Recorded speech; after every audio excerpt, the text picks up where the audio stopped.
S, வீடு, schools, hotels, store room இங்கெல்லாம் partition wall கட்டணும்னாலும் இப்போ பில்டிங் ஓனர்ஸோட first choice Renocon Rapid Wall Panels. Velpur Swamigal அப்படிங்கிறவரை பத்தி பார்க்க போறோம். இந்த பேரை கேட்கும்போது உங்களுக்கு என்ன தோணி இருந்தது? இதுவரையிலும் இருந்த யோகிகளை பத்தி சொல்லும்போது அவர்கள்லாம் அந்த உடல்ல பூத உடல்ல இல்ல. இப்போ இருக்கிற யாரான ஒருத்தர் சொல்லுங்களேன், நாங்கள் பார்க்கணும் அப்படின்னு சில பேர் சொன்னாங்க. ஸோ அப்போ வந்து இந்த உடலோடு இருக்கக்கூடிய ஒரு ஞானியை சொல்லலாம் அப்படின்னு தான் தோணித்து. ஸோ அதனால தான் வேல்பூர் சுவாமிகள்னு. நீங்க எப்ப போய் பாத்தீங்க? இன்னும் விஷயங்கள் நடந்திருந்தது. எந்த நேரத்துல வேல்பூர் சாமியை பத்தி நம்ம பேசணும் அப்படிங்கிற ஆசை? ஏன்னா வாழும் ஞானி, அதனால ஒண்ணு. பார்ப்பதற்கு எளியவர். அடுத்து யார்ட்டையும் பணம் வாங்க மாட்டார், கொடுத்தாலும் வேணான்னு. ஆனா அவர் கொடுப்பார். வேல்பூரி சுவாமிகள் வந்து 41 வருடம் பேசவே இல்லை அப்படிங்கிற ஒரு விஷயத்த நாங்க கேள்விப்பட்டோம். எந்த அளவுக்கு உண்மை சார்? எப்படி சார் பேசாமலே ஒரு சுவாமிகள் இருக்க முடியும்? 1985லேருந்து அவர் பேசாத இருந்திருக்கு. தீவிரமான அந்த கர்மயோகி பேசாத இருப்பது தான் ரொம்ப சிறந்த. அப்போதான் உள்முகமா அந்த ஆத்ம தரிசனம் பெற முடியும்.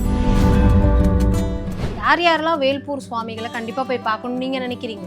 ஞானம் அடையணும், தீவிர ஊந்துதல் வரணும் அப்படிங்கிற எண்ணம் உள்ளவர்கள் கண்டிப்பா போகணும். அந்த ஆன்மீக நாட்டம் உள்ளவர்கள் கண்டிப்பாக அவரை போய் தரிசனம் பண்ண நல்லா இருக்கும்.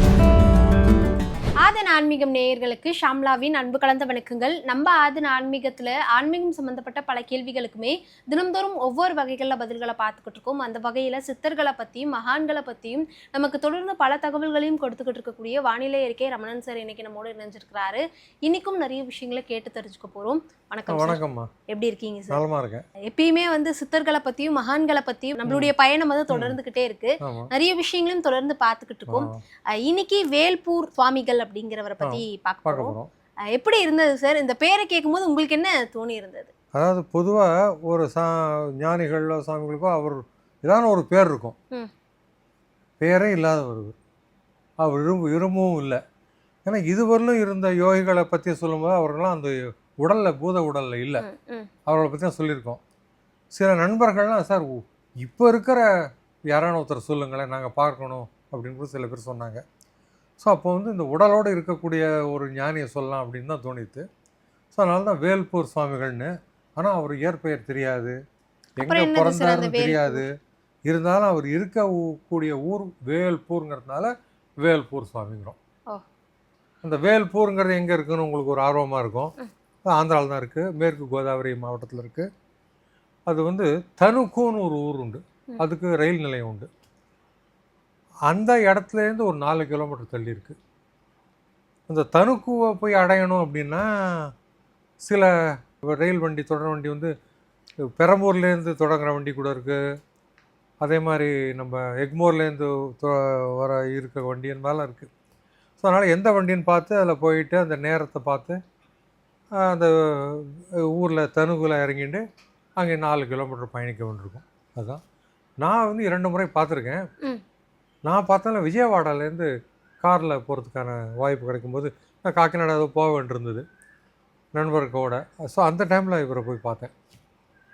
அந்த ஊரில் வந்து ரமண நிலைய ஆசிரமான்னு ஒன்று இருக்குது, அது இவர் கட்டினது. இவர் வந்து ரமணருடைய தீவிர பக்தர்.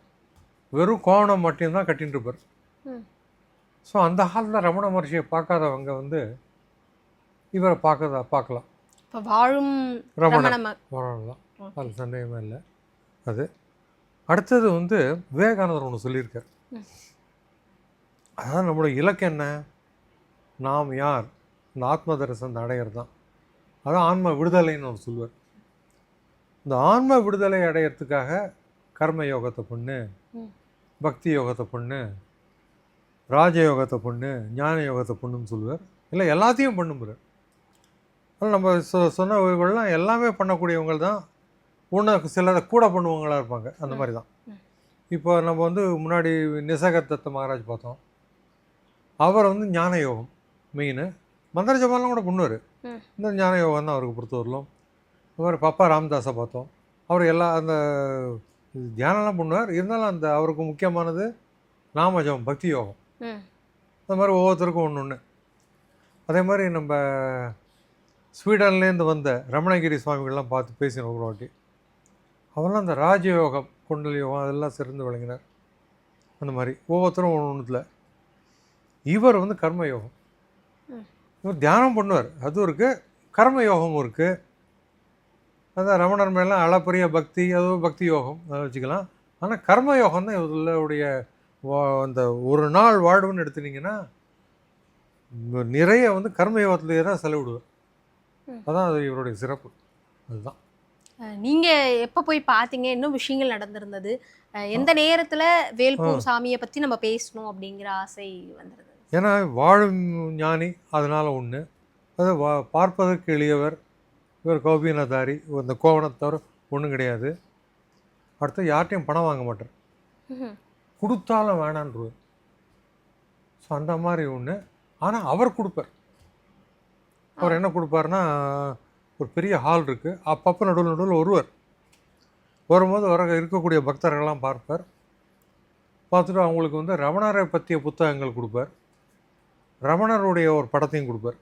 அவர் வந்து முக்கால்வாசி அந்த தெலுங்கு தேசத்தில் அங்கே இருக்கிற பகுதியில் இருக்கக்கூடிய மக்கள் வருவதன் காரணத்தினால தெலுங்கு புத்தகங்கள் அதிகமாக இருக்கும். வேற்று மொழிக்காரர்கள் வந்து அந்த ஆங்கிலத்தில் அந்த மாதிரி புத்தகங்கள்லாம் கொடுப்பார். ரமணரை பற்றிய புத்தகங்களாக இருக்கும். அந்த மாதிரி நல்ல புத்தகங்களாக பார்த்து கொடுப்பாரு. அதுதான். வேல்பூரி சுவாமிகள் வந்து 41 வருடம் பேசவே இல்லை அப்படிங்கிற ஒரு விஷயத்த நாங்கள் கேள்விப்பட்டோம். ஆமாம். எந்த அளவுக்கு உண்மை சார்? எப்படி சார் பேசாமலே ஒரு சுவாமிகள் இருக்க முடியும்? அதாவது இந்த தீவிரமான அந்த கர்மயோகி பேசாத இருப்பது தான் ரொம்ப சிறந்த. அப்போ தான் உள்முகமாக அந்த ஆத்ம தரிசனம் பெற முடியும். நிறைய சுவாமிகள்லாம் மௌன விரதம் இருப்பாங்க. மௌன விரதம் இருக்கிறதுன்னா வெளி விஷயங்களை பேசுவோம். நம்ம இந்த வெளி விஷயங்களில் ஈடுபாடு இல்லாமல் நம்ம பேசாமல் இருந்தால் உள்முகமாக அந்த திரும்பும் எண்ணங்கள். அப்புறம் எண்ணமே இல்லாத நிலை போனால் தான் ஆத்ம தரிசனம் வரும். ஸோ அதுக்கான ஒரு முயற்சி தான் அது. 1985லேருந்து அவர் பேசாத இருந்திருக்கு. இன்றைய ஊரில் எடுத்து பார்த்தா கிட்டத்தட்ட 41 வருடங்கள். கார்த்தால் 2 மணிக்கு எழுந்துப்பார்.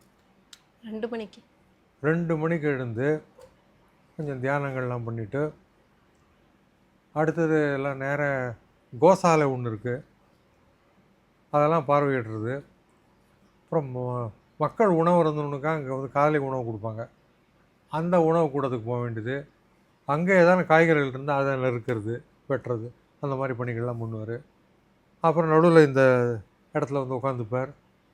அப்புறம் அடுத்தது வந்து அவர் அந்த வயல் பகுதியில் வேலை செய்கிறார். நிறையா வயல் வேலை எக்கச்சக்கம்.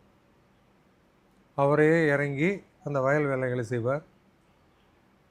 அடுத்தது வந்து அங்கே கட்டிட வேலைகள் இருந்தால் கட்டிட வேலைகளையும் செய்வார். அதாவது வள்ளுவர் வாக்குப்படி என்ன, இந்த கர்ம யோகங்கிறது ரொம்ப சிறந்ததுங்கிற மாதிரி. தவம் செய்வார் தம் கர்மம் செய்வார், மற்றையரெல்லாம் அவம் செய்வார் ஆசை உட்பட்டு. ஸோ அதனால் தங்கர்மம் அது அப்படியே இந்த கர்மத்தை செஞ்சு கொண்டே இருப்பார். அது ராத்திரி 10 மணி வரைக்கும் நடக்கும் அந்த கர்மம், அவர் வேலைங்கிறது.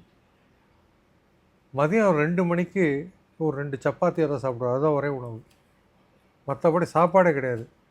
நிறைய சாப்பாடை தயார் பண்ணி மற்ற மக்களுக்கு கொடுப்பாரு தவிர அவரை பொறுத்தவரை இந்த 2 சப்பாத்தியோடு சரி, மேலே சாப்பிட மாட்டார். அதுக்கப்புறம் மாலையில் வரலும் அந்த நிலத்தில் வேலை செய்து கொண்டே இருப்பார். அதன் பிறகு வந்து இங்கே தியானத்தில் உட்காருவார். திடீர்னு தியானத்தில் உட்காரும்போது மேலே எறும்பு பூச்சி கடிச்சா சரி, கொசு இருந்தாலும் கவலைப்பட மாட்டார். அடுத்தது அந்த அஷ்டாங்க யோகம்னு சொல்லுவோம். ஏம நியமம் ஆசனம் பிராணாயாமம் பிரத்யாகாரம் தாரண தியான சமாதின்னு சொல்லுவோம். அதில் யோகம் வருது இல்லையா, அந்த யோகம் படி அந்த அத்த யோகத்துலேயே சிறந்து விளங்கிறவர் தான். காரணம் ஒன்றும் இல்லை, தரையில் உட்காந்துட்டு இருக்கார் இல்லையா, டகால் அப்படி எழுந்து நிற்பார். நம்ம இப்படி தானே எழுந்து இப்படி முள்ள தானே நிற்போம். உட்காந்துட்டு இருக்கிற மனுஷன் அப்படியே எழுந்து நிற்போம். அதை பார்த்தாலே நம்மளுக்கு ஒரு வியப்பாக இருக்கும். அந்த மாதிரி அந்த யோகம் அந்த நல்ல பயிற்சி உண்டு, அதில் ஒரு நல்ல வல்லமையும் உண்டு.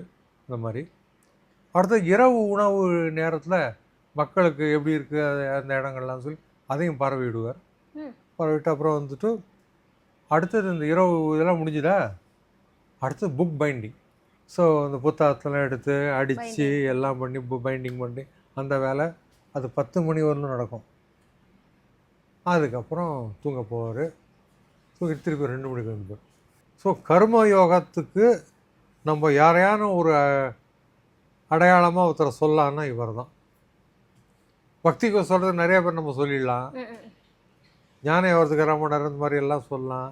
அந்த மாதிரி எல்லாம் நிறைய ஞானிகள்லாம் சொல்லிகிட்டே இருக்கலாம். கர்ம யோகத்துக்கு ரொம்ப சிறப்பாக இவர் சொல்லலாம். அதுதான். நீங்கள் எத்தனை முறை அவரை பார்த்துருக்கீங்க சார்? நான் 2 முறை போயிருக்கேன். கேள்வி எல்லாம் கூட ஏதாவது ஒன்று எழுதிக்கணும்னா பக்கத்தில் இருக்கவங்க ஹெல்ப் பண்ணுவாங்க. நம்ம சொன்னால் ஒருத்தர் தெலுங்குல எழுதி அவர்கிட்ட காமிச்சு, அதாவது நம்ம இல்லத்து சம்பந்தமான எந்த கேள்விக்கும் பதிலளிக்க மாட்டேன். வாழ்க்கையில் இந்த மாதிரி பிரச்சனை இருக்குது, நான் விடுபட வேணாம், அந்த மாதிரி இதுக்கெல்லாம் கிடையாது. ரமணர், ஞானம், அந்த மாதிரி இதுக்கு தான் பதில் கிடைக்கும். அந்த மாதிரி விஷயத்துக்கு தான். வாழ்க்கை சம்பந்தப்பட்ட விஷயங்களுக்கு பதில் கிடையாது.